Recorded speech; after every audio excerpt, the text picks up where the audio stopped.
Olá, gente, tudo bem? Vamos para mais uma aula, tá? Uma aula síncrona, atualmente no dia 5 de novembro, que está sendo gravada, seria um encontro síncrono, contudo, não vieram nenhum aluno na aula de hoje. Então, a ideia é que a gente apresente um pouco sobre produções de materiais didáticos para surdos, que é, inclusive, a nossa proposta da unidade 3, certo? Então, nesse sentido, eu trago aqui alguns aspectos que a gente pode começar a pensar quando a gente se depara com a nossa realidade, né, da educação de surdos em nosso país. Então, a gente pensa, dentro dessa questão da educação de surdos e na produção de material didático, como é que ocorre esse processo educacional dos alunos surdos? É algo que a gente precisa sempre problematizar. Desde a nossa primeira unidade, a gente já vem mostrando alguns aspectos que são importantes, mas pensando especificamente em nossa realidade, como nós podemos fazer para que as nossas aulas sejam mais acessíveis e inclusivas para os alunos surdos, né? Que no caso é a especificidade que a gente está trabalhando aqui.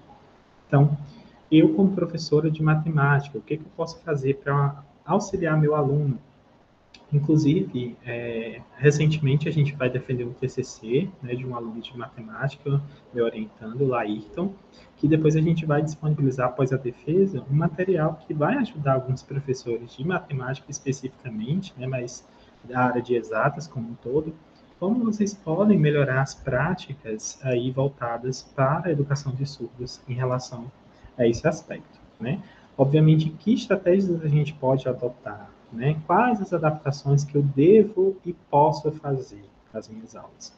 Então, pensando num aspecto um pouco mais histórico, a gente vai ver aqui alguns elementos ou paradigmas que perpassaram, né, a educação de surdos como um todo, não só a nível nacional, mas como também em outras realidades distintas, tá?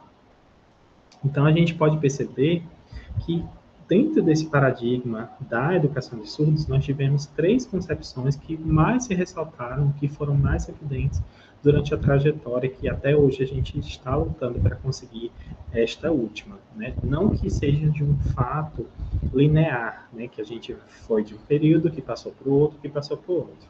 Até mesmo porque existem muitas práticas que, por exemplo, a gente vem adotando tem algumas concepções que adotam ainda, né, de práticas oralistas. Né? Então, isso é algo que, de certa forma, foi passando com o tempo, na medida em que a educação de surdos foi acontecendo. Tá? Quando a gente para pensar em relação ao oralismo, por exemplo, é uma teoria que parte de uma concepção de educação de surdos que se enquadra no modelo clínico, ou seja, uma visão um pouco mais médica, de conserto, de tentar fazer com que as pessoas surdas, né, pudessem oralizar, fazer com que tivesse uma determinada integração dos surdos com a comunidade de ouvintes. Geralmente existiam algumas práticas que faziam imposição, né, no caso de práticas oralistas, como é o caso, por exemplo, de oralizar, né, de tentar produzir som, mesmo nunca tendo escutado a palavra, que é algo que é completamente difícil, ou, por exemplo, se eu fizesse isso.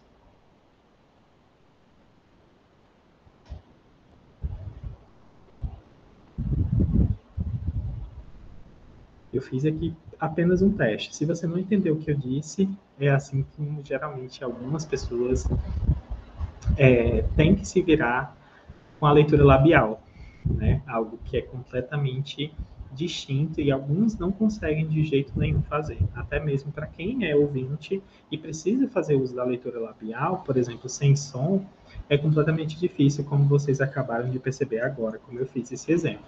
Né? Então aí foi um método que começou a ser utilizado mais nesse aspecto clínico, de tentar terapeuticamente fazer com que os surdos pudessem ter práticas de certa forma ouvintes, né? Tanto de produção de fala quanto percepção das falas das pessoas, né? Acreditando ser o método mais eficaz para uma integração de fato efetiva, que na verdade é uma visão um pouco mais médica de tentar achar uma cura, né? E também não tão antropológica ou que não valoriza a comunidade surda com a sua língua, por exemplo, que a gente está estudando a língua de sinais, né? Depois disso, a gente começou a ter práticas que voltavam para a comunicação total. em que a gente pode perceber que eram tanto práticas que envolviam uma oralização, mas também tinha um apoio de gestos, de sinais, né? Então, a gente pode perceber que era uma junção entre o que a gente pratica, né, dentro de uma estrutura bem complicada, na verdade. Eu já fiz alguns exemplos aqui durante as nossas aulas em relação a isso. E muitas vezes, quando a gente vai fazer uma prática bimodal, ou seja, quando a gente utiliza a língua de sinais e também a fala, é possível que a gente perca ou a estrutura de uma língua ou de outra. Então, aí a gente foi percebendo que na comunicação total, que também foi um paradigma dentro da educação dos surdos, começou-se a pensar em como a língua de sinais poderia ser valorizada e poderia se ajudar nesse processo. Então, aí a gente tem um paradigma que foi pensado nesse sentido para que vocês pudessem refletir um pouco mais, né? Que inclusive tem material dentro do nosso material base, né? Que está ali desde a nossa primeira unidade, tá? E o bilinguismo, que seria praticamente a língua de sinais e as modalidades escritas, né, das línguas. No caso da realidade brasileira, nós temos a língua portuguesa como segunda língua e, obviamente, a primeira língua, a língua de instrução, é a Libras. Né? Então, por exemplo, geralmente, na maioria dos estados, né, está começando-se a ter práticas voltadas para o bilinguismo, né, que a gente tem aí, dentro dessa concepção, o indivíduo que fala duas línguas, obviamente dentro de uma situação em que ele vai associando a segunda língua através da primeira, ou seja, ele vai aprendendo a língua portuguesa através da Libras. Então, eis aí uma prática que envolve um pouco mais sobre isso. Inclusive, a gente aprovou recentemente a Lei 14.191, que é uma lei de 2021, né? Se eu não me engano, em julho, que a gente aprovou, que regulamenta, né, o ensino bilíngue dentro da Lei de Diretrizes e Bases da Educação, né, a nossa LDB. Então, isso é um marco histórico, né, dentro da educação de surdos em nosso país, que já vem sendo problematizada, né, e refletida há muito tempo em relação a isso, tá? Oi, Maria Luísa. Olá, Maria Luísa. Tudo bem, querida? Estamos nós apenas. Falha-me. Então, pensando sobre a educação bilíngue, né, para surdos, a gente traz aqui uma citação de Lacerda e Montelato, que fala que o bilinguismo visa a exposição da criança surda à língua de sinais, né, o mais precocemente possível, em que a gente tem aí algumas concepções que podem fazer com que o desenvolvimento seja um pouco mais propício para que ela possa desenvolver de forma plena. Então, ter o acesso à língua de sinais, por exemplo, é uma modalidade que você pode, no caso, compreender aí um pouco mais sobre esse processo, ter aí a ideia de que por meio da língua de sinais é que pode-se começar outras interações, né? Então, como eu falei, né? A língua portuguesa sendo aprendida através da língua brasileira de sinais, como é o caso do bilinguismo que a gente tem aqui no nosso país, né? No caso das línguas que são, de certa forma, mais comuns.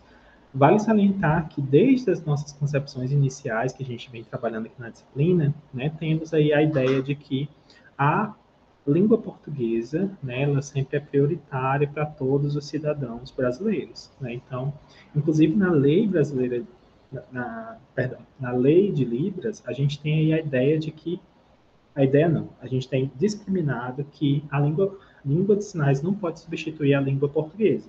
Então, é muito importante que a gente também compreenda que existe a importância dos surdos aprenderem a língua portuguesa também, tá?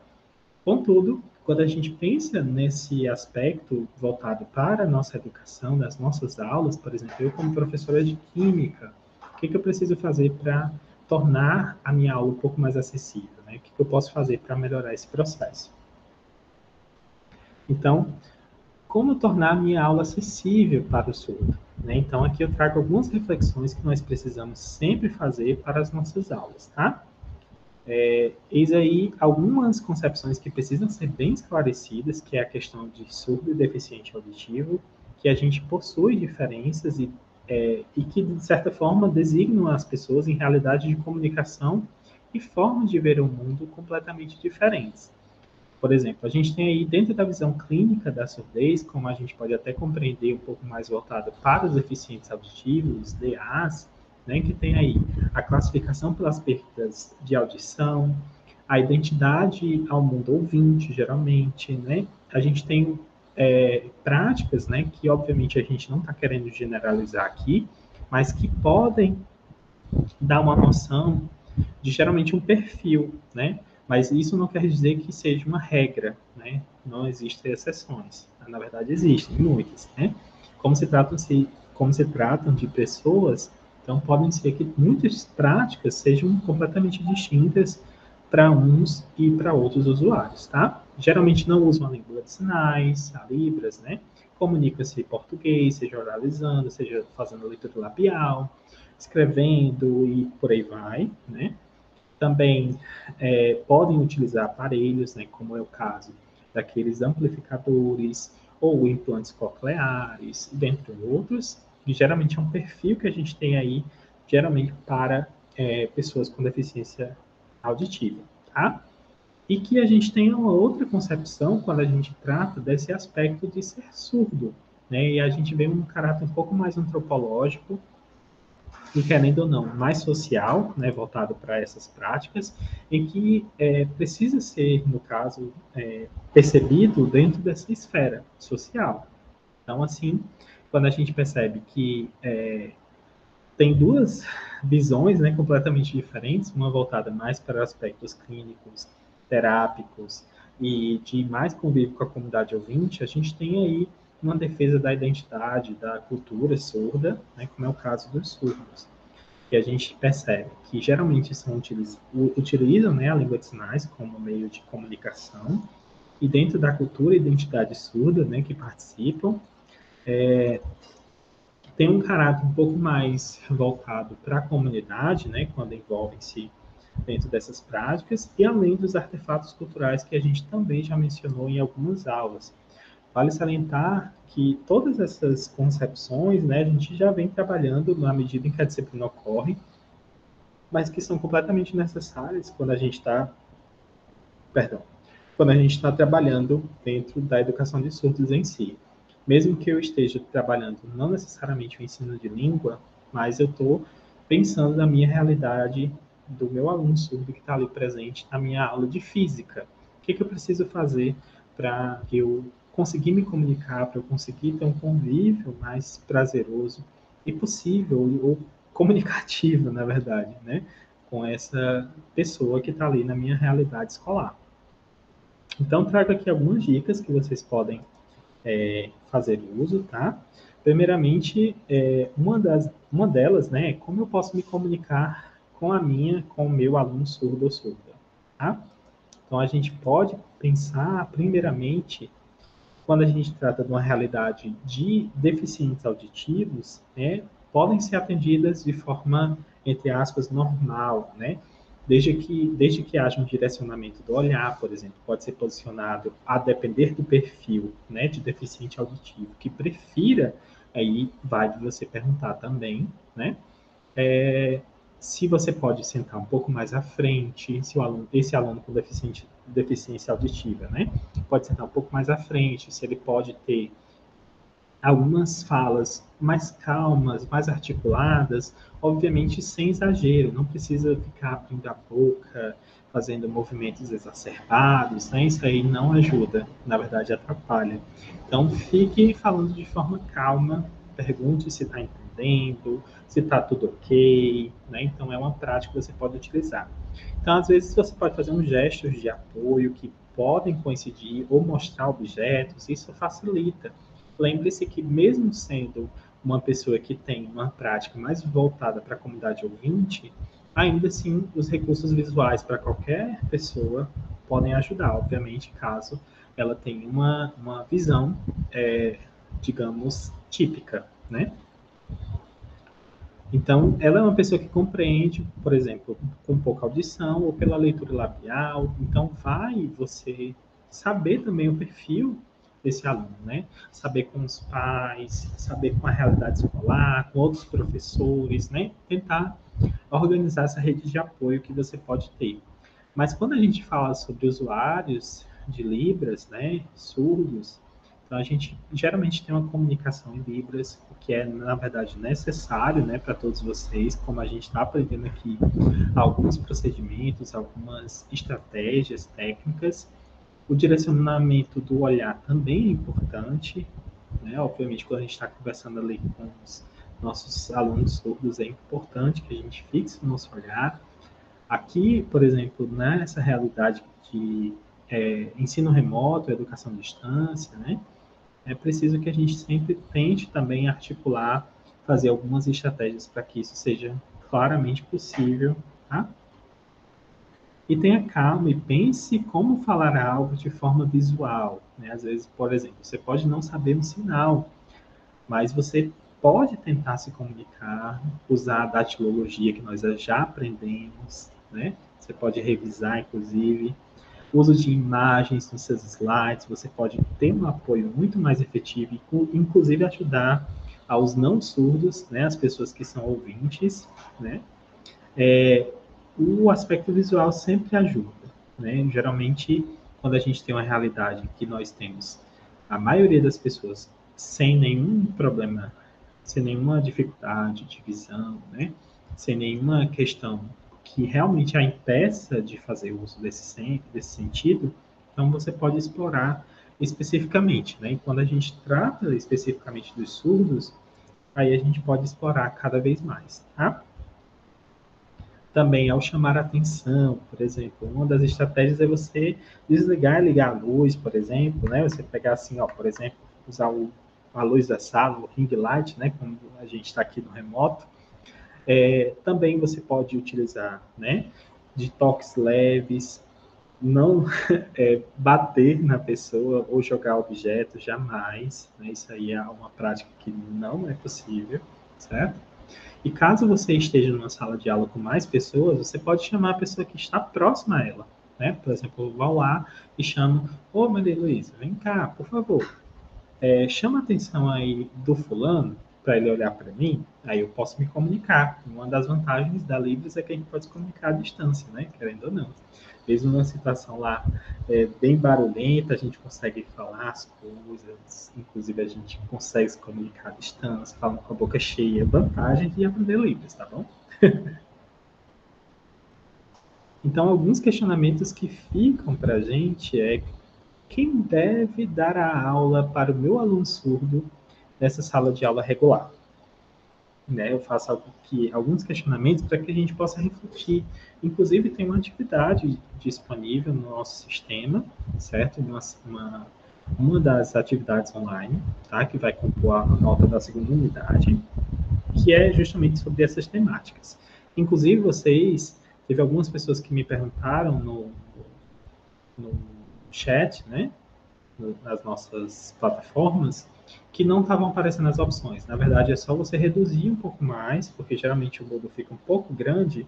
Você pode reduzir a tela, né, a porcentagem, ou passar para o lado, a barrinha que tem lá, que você consegue ver as opções para relacionar as colunas que estão lá presentes, tá? E quando a gente pensa nessa pergunta aí, o que, é que vocês acham? A gente pode perceber que, na verdade, é algo que a gente vem até falando aqui, que é o professor. Sempre o professor é o responsável pela regência e o processamento didático dentro de sala de aula, tá? Assim como a gente pode perceber, por exemplo, uma outra pergunta, né? Qual é o profissional para intermediar a comunicação entre o aluno e as pessoas não sinalizantes, ou seja, aquelas que não sabem se comunicar em Libras dentro da realidade escolar? Aí a gente tem a figura do tradutor e intérprete de Libras. Ele que vai ser o responsável por mediar ou auxiliar nesse processo comunicativo. Mas quer dizer, por exemplo, Maria Luísa também é tradutora e intérprete que está aqui como tutora na nossa disciplina, né? A professora Maria Luísa. Se eu quiser que haja algum processamento didático, não é ela que vai fazer, e sim o professor. O professor é que deve ser o responsável por mediar, por auxiliar na aprendizagem do aluno. Obviamente, caso ele não tenha a expertise, né, em se comunicar em Libras, ele vai pedir o auxílio, né, de um profissional, que no caso é o tradutor e intérprete, para mediar essa comunicação entre eles, né? Assim, Quem pode ajudar no planejamento da aula para o aluno surdo? Esse aí é um outro questionamento. Então, aí podem ser os professores, ou tradutor e intérprete, né? Então, aí a gente tem vários profissionais que podem auxiliar nesse processo de planejamento, tá? Qualquer professor precisa fazer o seu planejamento. E quando a gente se depara com a realidade, né? E é até interessante que vocês pensem isso antes, né? Por exemplo, eu gosto muito de fazer com os meus alunos da educação, né?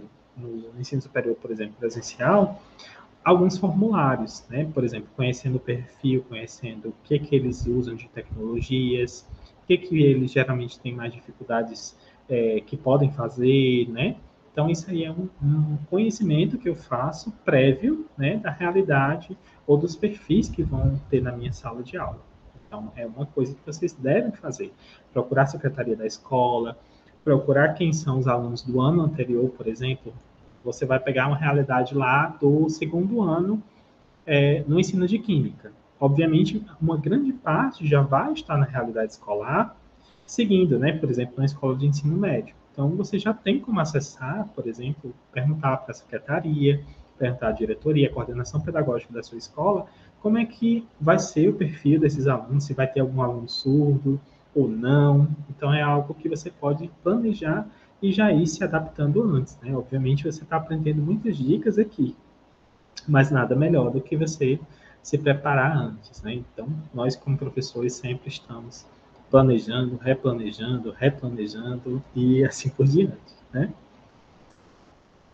Bem como a gente tem uma realidade dentro das salas de AE, né, que são as salas de atendimento educacional especializado. Então, quem é que pode ajudar o aluno surdo em suas necessidades educacionais, né?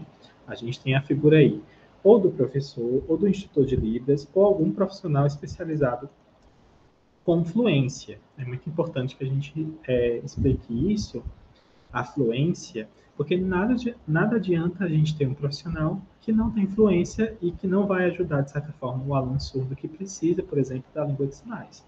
Então, a gente tem uma realidade que algumas vezes é muito aparente, né, de a gente ter dentro da sala do AEI, né, profissionais que não têm uma determinada capacitação e que, querendo ou não, pode atrapalhar o desenvolvimento desse aluno surdo, né? Então, aí a gente tem uma rede de colaboração que é preciso ser criada, desde o processo dentro da escola, ou com a família, ou com outras instituições mais especializadas, mas que esse aluno não possa ser prejudicado nas atividades educativas dele, né? Como assim, a gente tem diversas leis que amparam essa questão, tá? Então, um último questionamento aqui que eu faço é: quem é que deve aprender Libras para se comunicar com o aluno na escola? Quem é? A gente faz esse questionamento, né? E a resposta é muito óbvia, né? Toda a comunidade escolar deve aprender. Todos devem aprender a se comunicar. Imagine, pois, algumas situações que a gente se depara em que a gente tem aí N práticas que podem ser pensadas, né, dentro dessa realidade. Então, eu como educador, o que eu posso fazer pelo meu aluno surdo? Então, ó, por exemplo, eu trago algumas situações aqui para a gente refletir. Qual a importância de um motorista saber se comunicar com uma aluna surda? O que vocês acham, né? Qual é a necessidade, por exemplo, de eu dizer que eu vou descer determinada parada, ou eu estou com medo de uma situação que pode ocasionar uma violência contra a minha pessoa? Então, aí, o que você acha, por exemplo, de um motorista saber Libras para se comunicar com essa aluna, né? Numa situação de necessidade, de urgência, de saúde, né? Então, aí, a gente já vê desde o motorista que leva, por exemplo, para a realidade escolar, nesse contexto do presencial, né, que nós já estamos voltando, ou mesmo em outras situações diversas. Saiba que a visão é o meio de acesso a todas as informações para o ou a surdo, né? E nem todas são iguais. É muito importante que a gente sempre pense no perfil em que nós estamos analisando, ou o perfil que está dentro da realidade escolar, para que a gente não cometa o erro de sempre pensar de forma generalizada, né? Então, é muito importante que a gente sempre pense na realidade e na especificidade de cada aluno surdo, que aqui eu trago algumas dicas, mas na realidade a gente sabe que a gente vai precisar ter um trato, né? Saber lidar com determinada situação e que possa nos ajudar no dia a dia, né? Como é que eu dou a minha aula? Sempre do mesmo método, surte efeito para o aluno surdo e para os demais, né? Então é algo que a gente precisa também ir problematizando. Saber, por exemplo, com o tradutor e intérprete. Olha, sei lá, Francisca, né? O nome da minha tradutora, né? Ela está lá na realidade, né? Todos os dias a gente está acompanhando, a gente está dando, tô dando minha aula, né? Tem o apoio do tradutor e intérprete, mas eu nunca perguntei se o meu aluno surdo está entendendo. Será que eu tenho propriedade para falar que aquele aluno está aprendendo?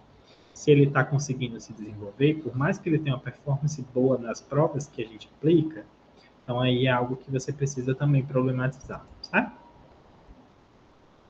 Aí pensar nos métodos de avaliação, por exemplo, escrever é algo que também é complicado, a gente percebe dentro da realidade escolar que muitas vezes não há um suporte específico para o ensino de língua portuguesa para os alunos surdos, já que a gente parte muitas vezes de uma perspectiva oral, fônica, né? Que, por exemplo, a gente vai aprender lá, vocês como ouvintes, né?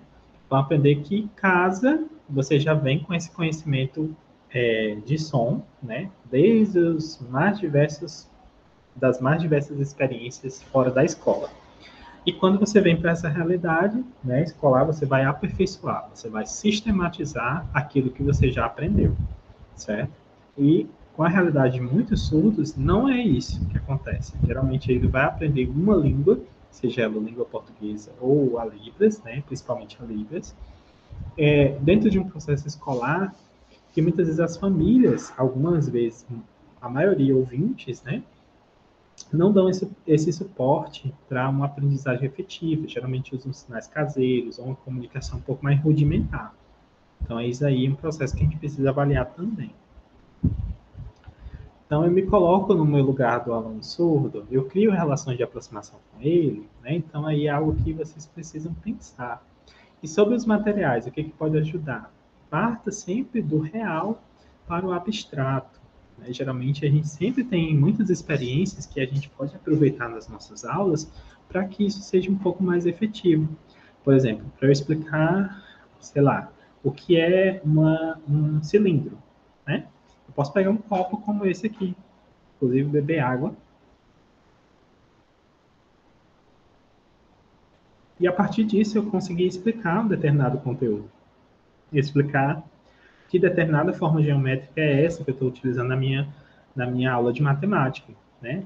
Uma coisa que é muito clara, né, quando a gente está utilizando sólidos ou formas geométricas, né, nas aulas de matemática, é pensar justamente nessa realidade de aproximação do que a gente tem, no caso do real, para partir para o processo de abstração, né? Quando a gente tem lá um cálculo de um volume de uma determinada forma geométrica. Vocês vão perdoando aí se eu esqueci algum nome ou falar de alguma besteira, mas vamos tentando fazer o máximo possível para estabelecer essa relação, tá? Então é sempre interessante que você parta de situações de realidade, né? De um vídeo de uma forma geométrica na realidade, para depois você passar a compreender ou mostrar formas um pouco mais abstratas, né? Como é o caso aí de trabalhar com variáveis, trabalhar com vetores e dentre outros, que são muito interessantes e necessários dentro dessa concepção que a gente está adotando, tá? Uma outra forma também é a gente explorar os aspectos visuais dos nossos alunos surdos. Por exemplo, eu posso fazer uma demonstração, né? Sei lá, posso levar meus alunos para o laboratório, né, de química, por exemplo, pensar nessa realidade, como eu posso, sei lá, trabalhar com determinados componentes, né, químicos. O que eu posso fazer de experimento que possa gerar ali uma experiência visual, ou até mesmo trazer muitas demonstrações em vídeo que já existem, né? Quando a gente trata, por exemplo, da matemática, a gente tem diversos aplicativos que já mostram e nos dão dicas de como a gente pode utilizar, por exemplo, o GeoGebra, o PET, e dentre outros, né, que são bastante trabalhados para demonstração e até mesmo aspectos visuais. A linguagem matemática e a linguagem das exatas, na verdade, é muito a gente consegue perceber muitas coisas, né? Não é tão subjetivo, é mais ali os caracteres, né, os algarismos, a gente consegue perceber de uma forma um pouco mais clara, né?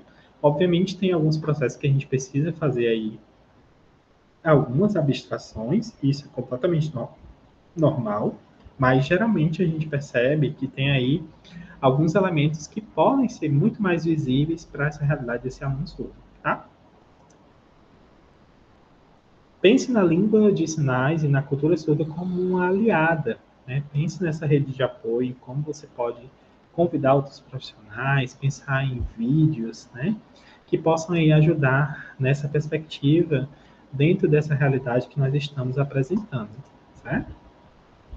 Também pense em vídeos com interpretação ou legenda em Libras, que são muito interessantes para que você possa pensar nessa realidade e, obviamente, aí explorar os recursos mais variados possíveis dentro do que você quer apresentar para os seus alunos. Então, é muito claro e muito importante que você pense nisso como um aspecto fortalecedor do seu processo didático. Boa tarde, Paula. Ou, boa tarde não, né? Boa noite. Boa noite, professor. Desculpa o atraso. Sem problemas, querida. Você é a única hoje. Estou quase acabando.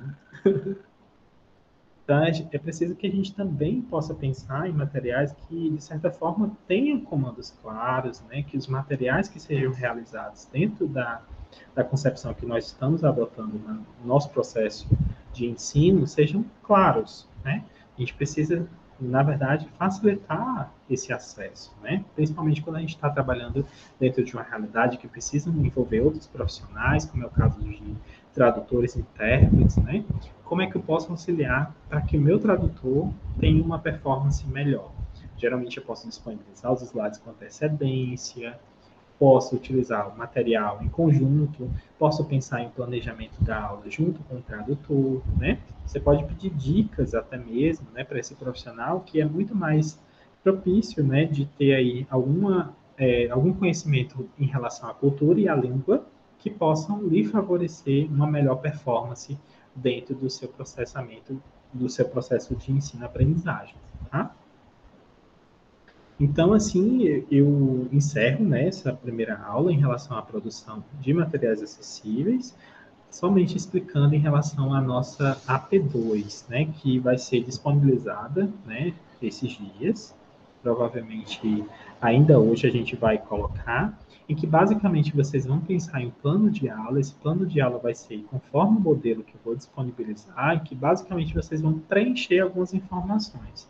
E eu vou tentar disponibilizar um vídeo também que possa auxiliar vocês em algumas contribuições, né? Como, por exemplo, a gente tem geralmente um modelo que a gente utiliza de plano de aula que tem lá motivação ou materiais didáticos utilizados.